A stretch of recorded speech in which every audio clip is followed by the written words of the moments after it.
Olá, bom dia, boa tarde, boa noite, boa madrugada. Seja muito bem-vinda, muito bem-vindo à nossa sétima aula, de estudos da obra O Céu e o Inferno, ou a Justiça Divina segundo o Espiritismo. Meu nome é Marcos Vinícius e quero convidar você a passar aqui nossos 10 minutinhos, tratando, afinal de contas, sobre qual é o nosso destino mesmo, o que é que vai acontecer quando nós morrermos. Você ainda acha que vai para o céu? Tem medo de ir para o inferno?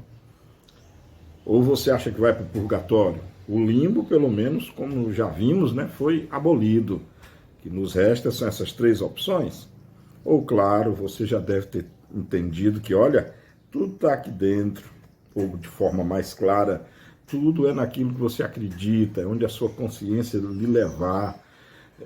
Na verdade, a relação de culpa, de sentimento de culpa, de aflição, de derrota, de ressentimento, de remorso, que vai lhe levar a talvez o inferno, ou a sua sensação de dever cumprido, de que fez a sua parte, que vai levar aí para um outro lugar. Bom, eu estou gravando essa aula numa manhã de quarta-feira, 14 de setembro de 2022.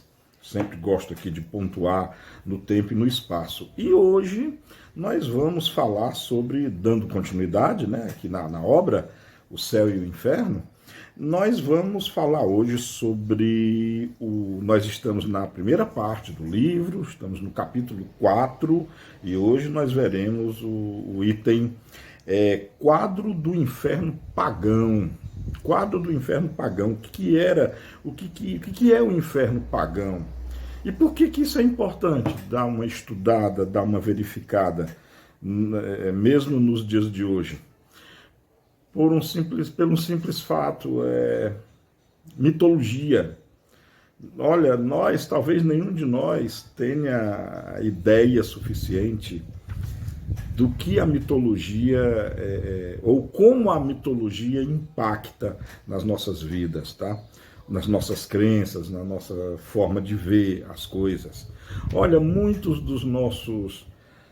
das nossas crenças, muito daquilo que nós imaginamos vem de mitologias, vem de escritos do passado, e Kardec sabia disso, não é à toa que ele dedica esse capítulo 4 quase todo a descrever esses detalhes de literatura antiga. Tem um livro, aliás, muito interessante que eu recomendo para você ler, mas só se você quiser, que é O Poder do Mito, do Joseph Campbell. Vale a pena ler esse livro. Na história da humanidade, nós tivemos escritores, poetas maravilhosos da antiguidade, que até os dias de hoje a obra deles ecoam. Nós tivemos Homero, que fez a Ilíada, a Odisseia, que relata lá a guerra de Troia. Tivemos Virgílio, o poeta grego, que escreveu, dentre outras coisas, escreveu a Geórgia, escreveu a Éclogas, escreveu Eneida. E temos, assim, mais voltado para a doutrina espírita, nós temos um escritor também, que Kardec chama a atenção aqui, que é o Fénelon, não? Fénelon, inclusive um dos espíritos que está presente na codificação espírita, o Fénelon, François de Salignac de la Motte Fénelon, também conhecido como Cisne de Cambraia. Ele foi em vida um teólogo católico, poeta, escritor francês, educador, cuja obra impactou, foi contra o status quo da época. Kardec chama a atenção para esse escritor, primeiro porque realmente ele fez parte da codificação, e segundo a obra dele, a principal obra dele, que é As Aventuras do Telêmaco. Telêmaco, na verdade, na mitologia grega, era neto de Laertes, filho da Penélope e do Odisseu, o grande Odisseu que abandonou a família quando Telêmaco ainda era criança, ainda era neném, e ele abandonou a família para acompanhar tudo indica, né, acompanhar a Guerra de Troia, né, acompanhar lá o grande herói Aquiles na Guerra de Troia, e ele tornou-se, em terceira pessoa, aquele que narrou, né, a Guerra de Troia, escritos esses lá de Homero. Então,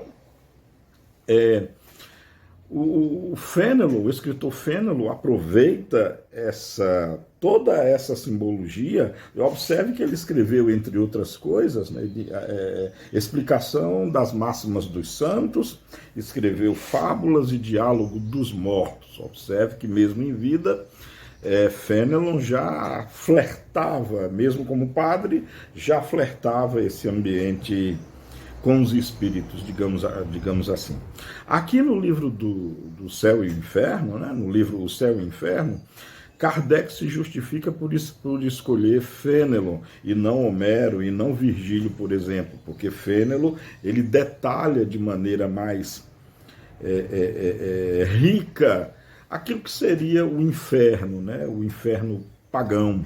É verdade que ele se dedica mais à trajetória dos reis. Inclusive no texto citado, né, do seu Telêmaco, ele fala as desventuras do Nabofarzã, que foi um rei da soberba Babilônia, como o próprio Kardec afirma. A propósito, pagão, tá? Se você ainda não está bem familiarizado com o termo, acredito que não, mas só a guisa de desencargo, pagão é considerado, pelo menos pela fé católica, pela Igreja Católica, pagão é todo aquele que não foi batizado. Isso não só na fé católica, eu corrijo já agora, mas na fé protestante também. Aquele que não foi batizado é um pagão. De uma maneira mais abrangente, pagão também é considerado todo aquele, toda aquela que não tem fé cristã ou adota o politeísmo, ou se diz, enfim, agnóstica, enfim, não dá valor a esses comenos, a essas reminiscências, ou seja, não vive a sua vida pautada em nenhum tipo de Deus em particular. É o pagão, é aquele que não tem compromisso com um Deus, ou não tem compromisso, por exemplo, com a fé cristã, enfim, basicamente pagão é isso. Aí no inferno de pagão, aqui nos itens 9, 10, nos itens 9 e 10 do capítulo 4 aqui, da primeira parte, o inferno, aí Kardec descreve, na verdade, Kardec ele transcreve as aventuras de Telêmaco, quando ele passa a observar o destino do monarca Nabofarzã, rei da Babilônia. E aí ele aproveita, o que se segue em seguida é o inferno pagão, é exatamente a dor e o sofrimento causado, isso sim é muito interessante, causado pela má conduta, pela vida indigna, de todas as formas que você possa imaginar. Nós temos aqui o rei Nabofarzã, ele sendo punido, né, no inferno, por ter maltratado as pessoas, por ter assassinado, por ter mandado assassinar, por ter dado ordens escabrosas e vis. Nós vemos aqui seres, espíritos mandados ao inferno porque foram omissos, e por causa da sua omissão muitas pessoas sofreram.